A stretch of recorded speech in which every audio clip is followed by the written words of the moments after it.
हे भगवान मुंडटा एत जोर बिंधुची लगुच मुंडटा आज फाटिजिव एते कन्फ्यूजन आज कौन पाई। हाय गाइज मु संजुक्ता आपण मानकु स्वागत जनाऊँ मोर आउ गोटे न्यू फ्रेश मिनी ब्लॉग को। तो आज वेदर किछि एमिति थिला काउलिया पाग सहित वर्षा भी पकाउथिला। तो सकाळ हैला माने पिकु आम घरे ही थिबो आउ जा हातरे से फोन टाकू देखि देथिबो ताकू गेल करिबो कि केते कथा कहिजिवो हाय बाय केते कथा।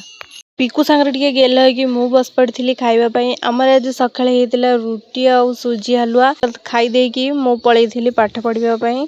तो पाठ पढ़िया भितर आम पुआणी मत गोटे कुरकुर देला कुरकुरटा को भी खाई देइथिली। खाई सारिबा परे मु गाधे पड़थली गाधे पड़ी मोर करबार थिला रोसई रोसई कर सारला परे मु बस पड़थली खाइबा पई। सेतोळ मते जोर भोक लागलानी खाई सारी मु सोई पड़थली सोई उठ सारला परे आरंभ हो जायतला मेन कन्फ्यूजन जेहेतु सेतोळ को वर्षा टिके टिके पकाउथले आलू छड़ेबु ना नाही बापा बेपार को जिबे ना नाही। तो फाइनली बापा बेपार को ही गले। आज पई रहली देखा हबो नेक्स्ट वीडियो रे टाटा बाय बाय।